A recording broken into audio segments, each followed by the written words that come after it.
안녕하세요. 잡시광입니다. 한국을 대표하는 자동차 기업 현대자동차와 일본을 대표하는 자동차 기업 도요타 자동차가 연일 맞붙고 있습니다. 하지만 한때 하이브리드 시스템으로 미국 시장을 장악했던 도요타의 저력은 더 이상 찾아보기 어렵습니다. 얼마 전 독일 자동차 전문지에서 현대자동차와 도요타 자동차의 SUV를 비교 분석한 내용을 보도했습니다. 독일 자동차 전문지 아우토빌트는 시승 결과 산타페가 탁월한 경쟁력을 과시하며 하이랜더와 승부에서 큰 점수차로 우위를 점했다고 밝혔습니다. 이번 평가 모델은 산타페 1.6L TGDI 하이브리드와 하이랜더 2.5L 가솔린 하이브리드였는데요. 다들 아시다시피 하이브리드 관련 기술은 일본 자동차 기업들이 뛰어난 경쟁력을 갖추고 있습니다. 하지만 이번 독일의 분석 결과는 달랐는데요. 현대자동차의 산타페가 하이브리드 차에서 가장 중요한 항목으로 꼽히는 연료 소비 효율에 있어 도요타에 비해 압도적인 평가를 받았습니다. 산타페 하이브리드는 100km당 8.8L를 기록하며 하이랜더 하이브리드의 100km당 9.3L보다 앞선 것으로 나타났습니다. 바디 평가에서도 산타페는 앞좌석 공간과 시계성, 품질, 안전장비 등에서 하이랜더를 앞섰는데요. 앞좌석 시트와 뒷좌석 시트의 원격 조작성에 대해서도 호평이 이어졌습니다. 종합적인 주행 성능에서도 하이랜더보다 우수한 평가를 받았습니다. 결과적으로 최종 점수는 547점 대 498점으로 산타페가 하이랜더를 49점 차이로 앞섰다고 결론지었습니다. 아우토빌트는 산타페에 대해 현대적인 유럽형 자동차로 가격 대비 가치가 우세하다는 평가를 내렸습니다. 이 같은 분석은 실제 수출 시장에서 실적으로 나타나고 있습니다. 최근 현대차가 도요타와의 경합에서 승리하며 콩고 민주공화국에 팰리세이드 500대를 수출하게 된 것입니다. 팰리세이드는 현대차의 대형 SUV로 지난 3월 콩고 정부가 진행한 입찰에서 현대차가 모든 공급 계약을 따낸 것으로 알려졌습니다. 아프리카 지역은 민간 자동차 시장이 성숙되지 않아 구매력을 갖춘 정부 대상 판매가 무엇보다 중요합니다. 하지만 기존의 도요타 등 일본 브랜드가 꽉 잡고 있어 끼어들 틈이 없었습니다. 그런데 이번에 현대차가 도요타를 제치고 콩고 정부로부터 수출 계약을 따내면서 상황이 급반전됐습니다. 중부 아프리카 지역 시장을 개척하는 신호탄으로 봐도 무방할 것 같은데요. 아프리카뿐만 아니라 현대차는 중동 지역에서도 승승장구하고 있습니다. 최근 현대차의 프리미엄 브랜드 제네시스 SUV GV80이 아랍에미레이트 두바이 경찰차로 투입된 것입니다. 이번에 두바이 경찰에 인도된 GV80 경찰차는 4륜구동 모델로 6기통 3.5L 터보 엔진이 장착됐는데요. 두바이 경찰은 GV80을 다양한 치안 유지 업무에 투입할 예정입니다. GV80이 경찰차로 투입된 것이 뭐 그리 대단하냐라고 생각하실 수도 있지만 두바이 경찰차는 페라리, 부카티, 람보르기니에서 제작한 슈퍼카 기반 경찰차를 배치하고 있습니다. 제네시스 GV80이 슈퍼카들과 어깨를 나란히 하며 두바이 경찰차로 선택된 것은 파격적인 일입니다.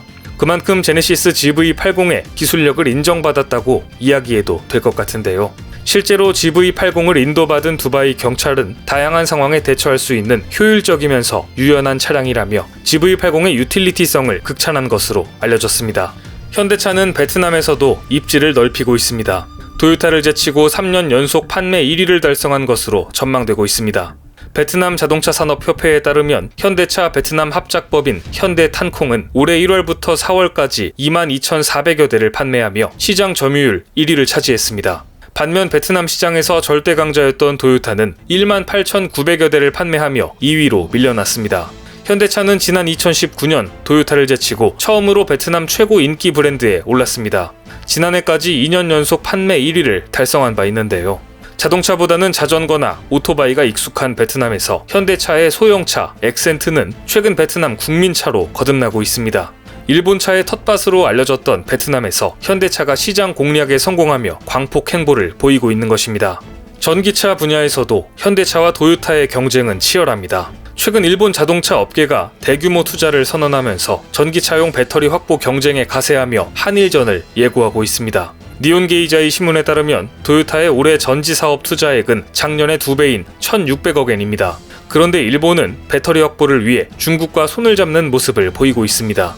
도요타와 파나소닉이 공동 출자한 전기 자회사는 일본 효고현과 중국 다롄 공장의 생산 라인을 증설할 예정이라고 합니다. 최근 도요타는 중국 CATL이나 비아디와도 협력하는 등 배터리 조달을 서두르고 있습니다. 닛산 자동차는 중국계 전지 제조업체와 일본, 영국의 전기자동차용 배터리 공장을 건설할 예정이라고 합니다. 뒷짐만 지고 있던 일본 자동차 업계가 최근 중국과 손을 잡으며 공격적인 투자에 나섰지만 배터리는 누가 뭐라 해도 한국 기업들이 세계 최고입니다. 자연스럽게 현대차는 LG 에너지 솔루션과 손을 잡았습니다. 이들 회사는 조만간 전기차 배터리 공장 조인트 벤처 설립을 발표할 것으로 알려졌습니다.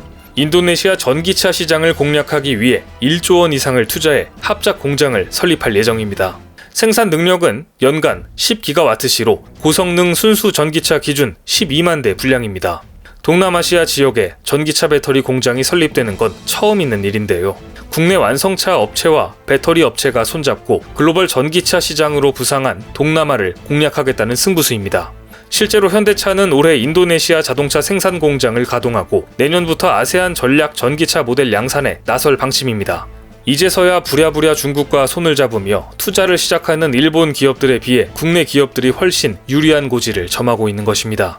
또한 차세대 배터리인 전고체 배터리에서도 현대차는 부지런히 움직이고 있습니다. 현대차와 삼성이 투자한 솔리드 파워가 최근 전고체 배터리 플랫폼을 개발 중인 것으로 알려졌는데요. 전고체 배터리 플랫폼인 ASSP는 실리콘, 금속, 리튬을 음극재로 적용해 유연한 제품 생산을 가능하게 하는 전고체 배터리 플랫폼 기술입니다. 솔리드 파워에 따르면 이를 활용하면 기존 배터리 양극재 재료였던 코발트나 니켈을 배제하고 전혀 새로운 배터리셀을 만들 수 있습니다. 이 경우 양극재 비용을 최대 90% 절감할 수 있고 에너지 밀도도 kg당 560kWh로 에너지 밀도도 향상시킬 수 있습니다. 해당 기술을 적용해 테슬라 모델 배터리팩을 만들면 배터리팩 무게는 499kg에서 304kg으로 감소하고 부피도 329L에서 184L로 줄어드는 것으로 나타났습니다. 해당 플랫폼이 상용화되면 저비용, 고효율 배터리를 만들 수 있게 될 것으로 보이는데요. 전고체 배터리 시장을 선점하기 위한 행보가 빨라지고 있는 모습입니다. 이 밖에도 현대차는 획기적인 시도를 하고 있습니다.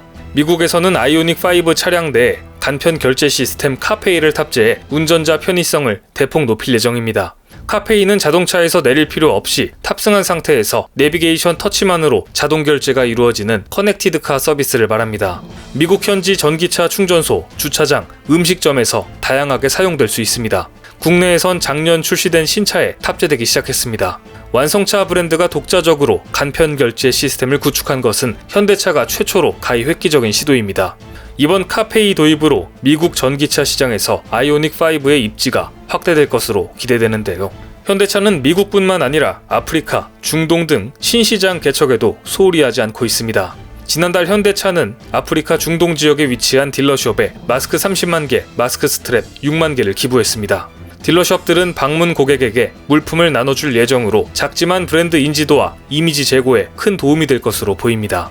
현대차의 중동, 아프리카 지역 방역 물품 지원은 지난해 6월부터 꾸준히 이어지고 있었습니다.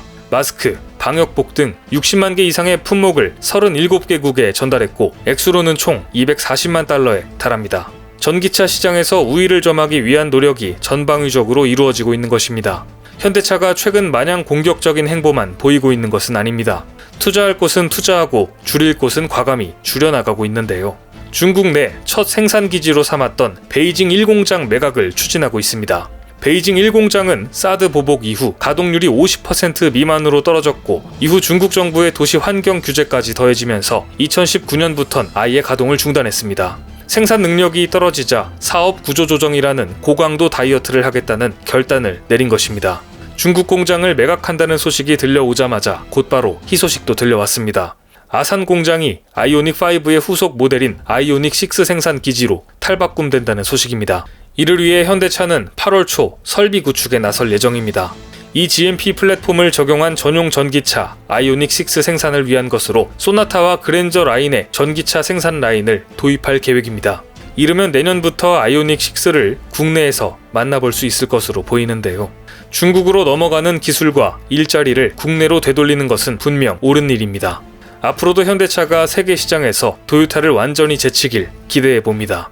오늘 준비한 소식은 여기까지입니다. 댓글을 통한 여러분들의 많은 의견 기다리겠습니다. 많은 분들의 생각이 모였을 때 진정 가치 있는 지식이 완성될 것입니다. 시청해주셔서 감사합니다.